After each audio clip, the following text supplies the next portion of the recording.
I always say that there is one game during the season that changes your team. That game can be early, it can be midway, it can be late, but there's always one game that kind of changes, changes your team, the mindset. And I really believe tonight's game might have done that for us. I think he said a mouthful there because, one, I think he's saying he's kind of subtweeting your point about we're going to play Jose Calderon. I think that's something they're going to take away from this game. But my larger point is, and I said this yesterday, and I want to go back to it, or I said it earlier in the week, that this going 2-0 under Larry Drew, and if they win 2 more games without Tyronn Lue, and they've massaged the lineup, and playing just slightly different with Jose Calderon in the lineup, I think it could potentially complicate Tyronn Lue's return to the bench. And again, I don't want to be insensitive to the health issues. Look, man, I've known Tyronn Lue since he was a 17-year-old kid in Kansas City. Wish him nothing but success. But I saw this happen with the Indianapolis Colts with Bruce Arians when he took over because Chuck Pagano had cancer. And I said, look, you know what? The Colts need to make a really tough decision here. Bruce Arians is coach of the year. He's clicked with Andrew Luck. They got an offensive-minded coach with this franchise quarterback. You got to make the tough call and move on from Chuck Pagano. And I didn't mean to be insensitive and all that. But, again, sports, it's a hardcore business, and there's tough decisions to be made. And if the Cavs, I just think they should consider. And I'm telling you, I love Tyronn Lue. I really do. But I think if they have this kind of success with Larry Drew, few more games, 4 or 5 game winning streak, I think it complicates Tyronn Lue coming back. No. This has nothing to do with Ty Lue and Larry Drew. Larry Drew said a couple days ago, any lineup changes we make will be made by Ty Lue. So they're still in touch. I'm sure Ty Lue told him, let's go with Calderon tonight. So that's one thing. The second thing you're forgetting, Kevin Love.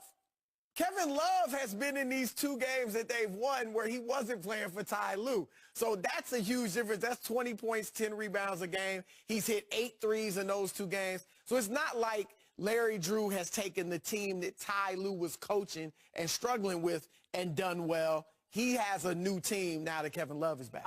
I want to watch that video again and see if there's any blood on Larry Drew's hands, because he just put a knife in Ty Lue's back. He just said that their game of the season, their entire season, changed on that game last night. Listen to what Ty Lue's been through in the last 2 weeks. A soup-throwing incident, an assistant coach. He had to swap J.R. Smith out of the starting lineup. And then, less than a week ago, LeBron just berates him on the bench. Ty Lue goes through all that in 2 weeks. Now he's on the sideline, and now Larry Drew's out here saying, yeah, that was the game that's going to turn our season around. This was total disrespect to Ty Lue. I know they're friends. Really? Broussard, I don't know how you're missing all I don't know if total disrespect, but I do think, look, man, it's a dog-eat-dog world. Larry Drew would not be the first coach to undermine the head coach. And again, I'm not saying he did that. But I think, again, looking at the tension between Ty Lue and LeBron James, I think it's easier for LeBron James to control this team with Larry Drew there rather than Ty Lue. And I think that's what this is all about. LeBron James wants to control this team. He wants them to play the way LeBron James would. Easier to do with Larry Drew. You know, Jason, you've been covering pro sports forever. Coaches and players getting into shouting matches is nothing new. I mean, LeBron got into it more with Phil Handy, the assistant, in Toronto earlier in the season. That wasn't a big deal. And then for Larry Drew to come out, and I don't think he's doing this, but if you say he's jumping bad, like, look how well we playing under me. Their defense, let's show me the graphic. The defense has gotten way worse in these last 2 games under Larry Drew. The man that just 5 minutes ago was praising their defense. The second half is incredible. For one half, for the second half, they played good defense. That was it. That's 1 half out of 4 halves that they've played under Larry Drew. Look at the defensive rating. You thought it was bad before? Under Ty Lue? You're talking about no Tristan Thompson, no Larry Nance. Let me give you the numbers since LeBron yelled at Ty Lue on the bench. 3 games. Here's what he's averaged. 36 points, 13 assists, 10 rebounds. It's only 3 games. He wasn't doing that before. He wasn't doing that before he yelled at him. He's taking more shots. He's getting to the line more, shooting 56%. This is LeBron's show right now. Jason, be fair. LeBron has been playing this way for a month and a half. He's been on a great So tear. don't give me 3 games when he's been playing that way. But since he yelled at his coach, and his coach is now out, I'm just saying, we've seen a different LeBron. LeBron last night was absurd. Chris, their only path this year, I'm not saying it's the long-term play, but the only path this year, LeBron has to be happy and feel like that he's in control and they're playing the way LeBron James wants to play. That's their only hope this year. And again, this is not remotely a shot at Ty Lue. It's about LeBron and his happiness and his control. And if he feels he has more of that with Larry Drew, an interim coach who doesn't maybe have Ty Lue's backbone, you may have to go that route just for the rest of this season. I'll give you that Larry is not as demonstrative. He's a different type of personality than Ty Lue. Ty Lue's probably going to go back at LeBron a lot more than Larry Drew is. But at the same time, you need some of that. LeBron isn't always right.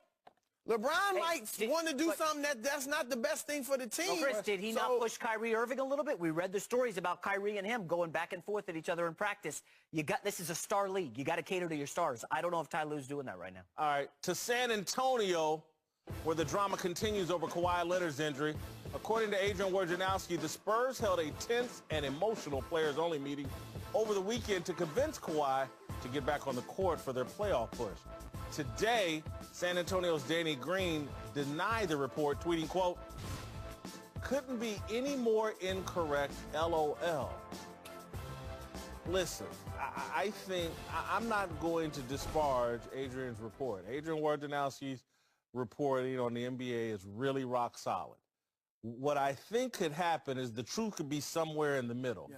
Not as intense as maybe Adrian has said, but I can see Danny Green and the rest of those Spurs players like, oh, man, that's not a good look for us.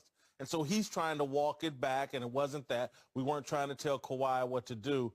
But whether Danny Green is right or whether Adrian's report is 100% accurate, what we do know is there was a players-only meeting where it seems like Kawhi's health was addressed.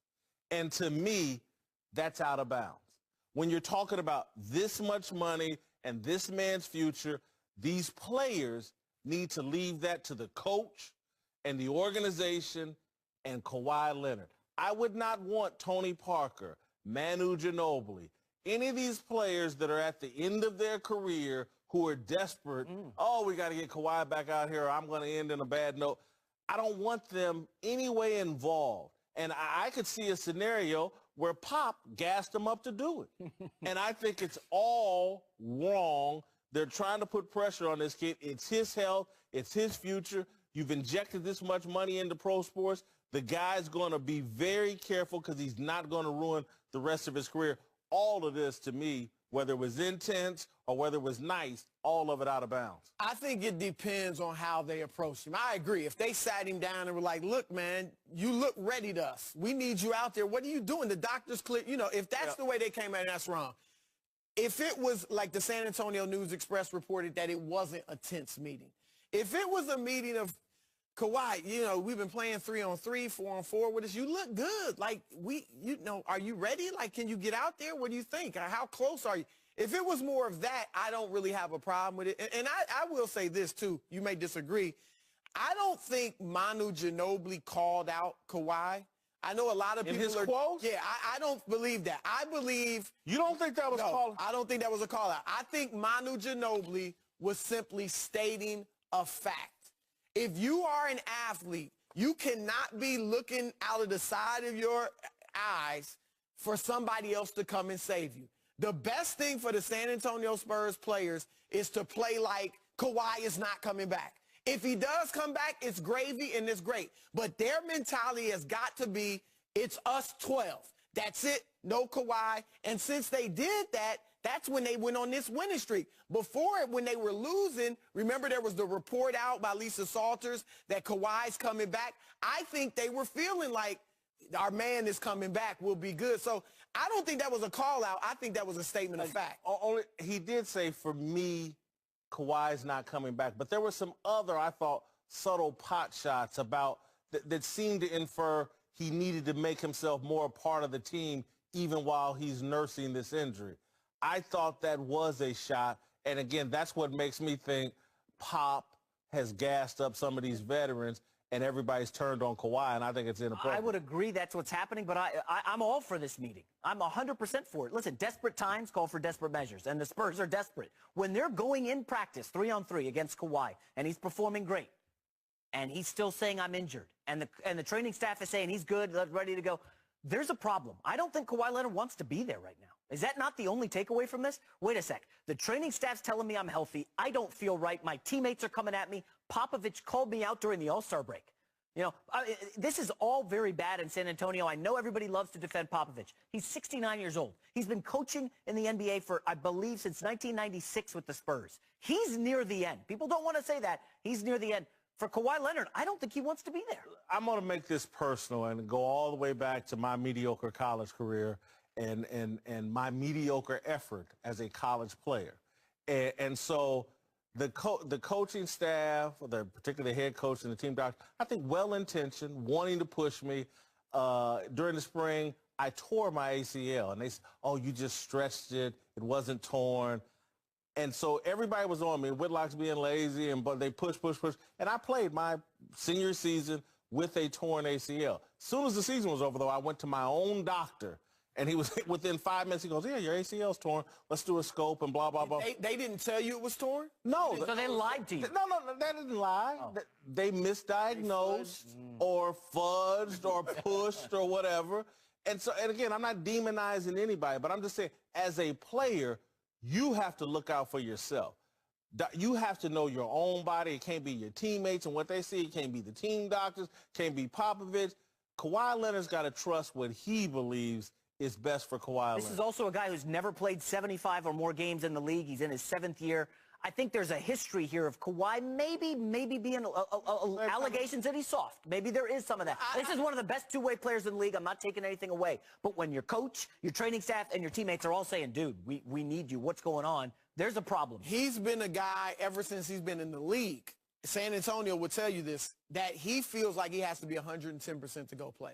Before this injury, he felt like if he doesn't want to play through nagging injuries, and this is the greatest example of that. But as you said, look, the Spurs training staff is one of the more cautious in the league. You know, we see them resting players, sitting players out. But like you said, trainers with teams may have an ulterior motive. They want to get you out there on the court. Whereas your own doctor who's outside of the team, he has no, motivation to tell you a lie. All right, coming up, Des Bryant just made a move.